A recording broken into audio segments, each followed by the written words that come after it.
Sir विवाद की जो सबसे बड़ी वजह है वो मनीष दुबे है, जो उसने कि मेरा पूरा परिवार बर्बाद कर दिया। और मेरा ही नहीं सर, वो कई परिवार बर्बाद किया। जैसा कि उनकी पत्नी खुद कह रही हैं ऑडियो में कि वो उनका नंबर चौथे पे है। तो वो सर उसका वो इसी टाइप का आदमी है कि सर उसका ये लक्ष्य रहता है कि परिवार बर्बाद करना, जिसके लिए सर मैंने उसकी शिकायत की थी और उस प्रकरण को सरकार ने संज्ञान में लिया।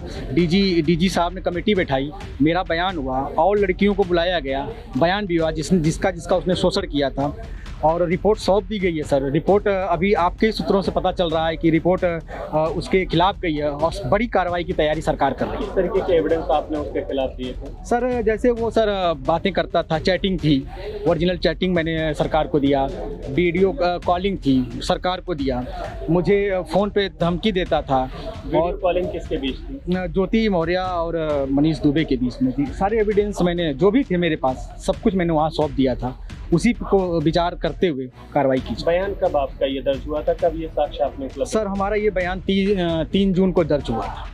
और उसके बाद क्या कार्रवाई की मांग? सर फिर मुझे लेटर आया, मुझे बुलाया गया और टीम जो गठित हुई थी उसने मेरा पूरा बयान लिया, लिखित बयान लिया और सारे एविडेंस लिए और सर उसके बाद ये जो कार्रवाई हो रही है। आप ये जो मामला है जिस स्टेज पर पहुंचा है इसको कैसे देखते हैं? सर मैं यही चाहता हूं कि सर जो भी दोषी हैं उनके ऊपर सख्त से सख्त कार्रवाई हो जाए, क्योंकि मनीष दुबे ने एक परिवार नहीं कई परिवार बर्बाद किए हैं। जैसा कि हमारे एक संपर्क में हमारी एक बहन ही कह लीजिए, अमरोहा की होमगार्ड है, उसने भी मुझसे संपर्क किया और मुझसे रो के कहने लगी कि भैया वो रोज़ मुझे रात को बुलाता था, मैं नहीं जाती थी तो मुझे निलंबन बर्खास्त कर देता था। उसने अपना लेटर दिखाया, उसने आज ही नहीं 1 साल पूर्व डीजीपी साहब को और कई जगह शिकायत किया था, लेकिन उसके ऊपर कोई कार्रवाई नहीं हुई। और उसने मुझे लेटर लिख के भेजा और मीडिया को भी लेटर दिया कि अगर मनीष दुबे के ऊपर पहले ही बड़ी कार्रवाई हो गई होती तो आज आलोक भैया का घर टूटने से बच गया।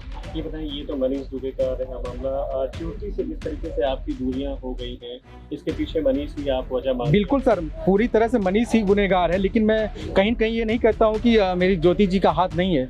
अगर मैंने उनको बहुत समझाने की कोशिश की, पारिवारिक बातें बैठ के कोशिश करने की, यहाँ तक कि मैं आप पता कर सकते हैं उनके गाँव से भी कुछ लोगों को मैंने बुलाया था कि मामला बाहर जाने से अच्छा है कि घर में निपटा लिया जाए, क्योंकि हमारे साथ 2 बच्चे हैं।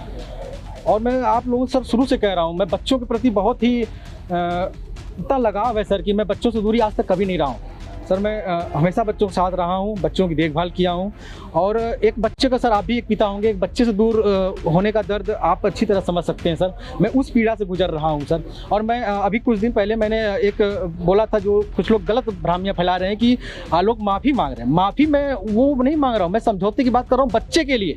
लेकिन जो गुनहगार हैं सर उन्हें सज़ा मिलनी चाहिए, बस मेरी सज़ा। दूसरा, आपने उनके खिलाफ तमाम एविडेंस दिए कि वो एक तरीके से भ्रष्टाचार में लिप्त है। जी सर, उसकी भी जांच हो रही है, टीम गठित हुई है। मैं सर यही करूँगी, जांच अगर अच्छी हुई तो सर जितने भी मेरे ऊपर ज्योति मौर्य ने फर्जी एफआईआर कराया है सर, 2000 उन्होंने ये दर्शाया है डुमनगंज थाने में कि 2010 से लेके 2023 तक उनसे फॉर्चूनर गाड़ी, 30 लाख रुपए और वगैरह मांगे जा रहे थे। तो मैं सर आपके माध्यम से ज्योति जी को ये बोलना चाहता हूँ कि आप एक खुद एक एसडीएम 2015 से हैं और आपने 2015 से लेकर 2023 तक कहीं भी एक एफआईआर या शिकायत नहीं दर्ज की। 23 में ऐसी आपको क्या अन पड़ी कि आपने मेरे पूरे परिवार के ऊपर फर्जी मुकदमे डल लगाती गई। लेकिन सर मुझे पूरी उम्मीद है प्रयागराज पुलिस पे कि वो जांच कर रही है। जांच सर जैसे डीजी साहब की जांच सर सामने आ रही है, वैसे ये भी फर्जी निकलेगा, सारे मुकदमे फर्जी उनके निकलेंगे। जैसे आपने एक एविडेंस उनके खिलाफ ये दिया है कि 6.5 लाख से ज़्यादा उनकी पर डे की एक तरीके से अवैध वसूली है सर, उसकी जांच चल रही है सर, उसकी जांच चल रही है। ये कैसे ये एविडेंस आपके? सर अब इसके बारे में अभी मैं बहुत ज़्यादा नहीं बोल सकता हूँ सर, जांच उसकी भी चल रही है। क्या है उसकी? सर वास्तविकता मैंने सब कुछ जांच के समय मैंने सब कुछ सौंप दिया है। एक डायरी की बात आ रही है सर, मैंने सब कुछ सौंप दिया है, उसकी जांच आ जाए फिर सभी। एक चीज़ और है कि जो जिस जगह आपका मामला पहुंच चुका है, दोनों के बीच जितनी दूरियां आ चुकी हैं, ये गुंजाइश है इसमें? सर गुंजाइश मैं बार बार शुरू से ही कह रहा हूँ कि मैं बच्चों के लिए समझौते करूँगा, लेकिन जो गुनहगार हैं उनके लिए समझौते नहीं करूँगा, कोई समझौते नहीं करूँगा।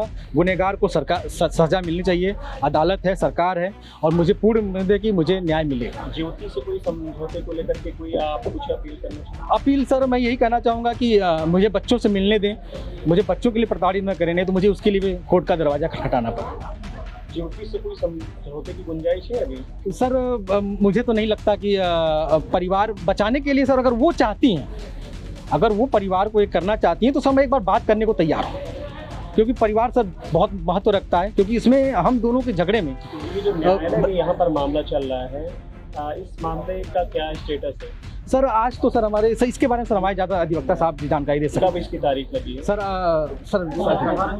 18 जुलाई को लगी है सर। आज ज्योति को आना था यहाँ पर? हाँ ज्योति को आना था सर, अब बता नहीं सकता कि वो आई कि नहीं आई। मैं उपस्थित हुआ हूँ, अपना पक्ष रखा हूँ और कापी निकलवाने की गुजारिश किया हूँ। ये बताइए वकील साहब, आज आलोक और ज्योति मौर्य का जो मामला है वो कोर्ट में लगा था, क्या पूरा प्रकरण है और किस तरीके से कोर्ट ने क्या कुछ आज कहा है? देखिए, उन्होंने डाइवोर्स के लिए वाद दाखिल किया था और अभी तक आज उन्होंने कमला शंकर पांडे जी को इंगेज किया है और मैं असिस्ट कर रहा हूं। और आज हम लोगों ने कोर्ट से निवेदन किया है और वादी से निवेदन किया है कि हमको वाद की एक कॉपी दे, उसके बाद हम जवाब लगाएंगे। और वो जवाब लगाने के लिए डेट तय की गई है, 18 अगस्त जो है इसका डेट है। और उसी के बाद जो है जब हमको कॉपी मिल जाएगी वाद की, उसके बाद ही हम लोग अपना पक्ष रखेंगे और उसके बाद बहस होगी। क्या उनकी तरफ से कहा गया तलाक की अर्जी? अब उनका तलाक की अर्जी आई है, अब कॉपी मिल जाए तो हम बता पाएंगे कि क्या हुआ है। अभी तक तो उसकी कॉपी ही नहीं मिली है हम लोगों को। उनकी तरफ से फाइल की गई है? जी उनकी तरफ से फाइल की गई है। ये करीब 1 महीने पहले फाइल की गई है और 20 अप्रैल को फाइल की गई। नोटिस हमको रिसीव हुई है 1 तारीख को। इनको 1 तारीख को नोटिस रिसीव हुई है, आज का डेट फिक्स था। आज ज्योति को आना था, चाहे वकील के माध्यम से जवाब लगाएं चाहे खुद आए, वो तो उनका अपना मैटर है। लेकिन नहीं आई नहीं वो। आप लोग पेश हुए थे? हाँ हम लोग पेश हुए, हम लोगों ने रिक्वेस्ट किया कि हमको कॉपी दी जाए और कॉपी देखने के बाद उनका क्या आरोप है उसी के बाद तो जवाब लगेगा। कब होगी इस मामले की अगली सुनवाई? अगली सुनवाई 18 अगस्त को है। इस चैनल को देखने के लिए आप इसे लाइक, शेयर और सब्सक्राइब करें।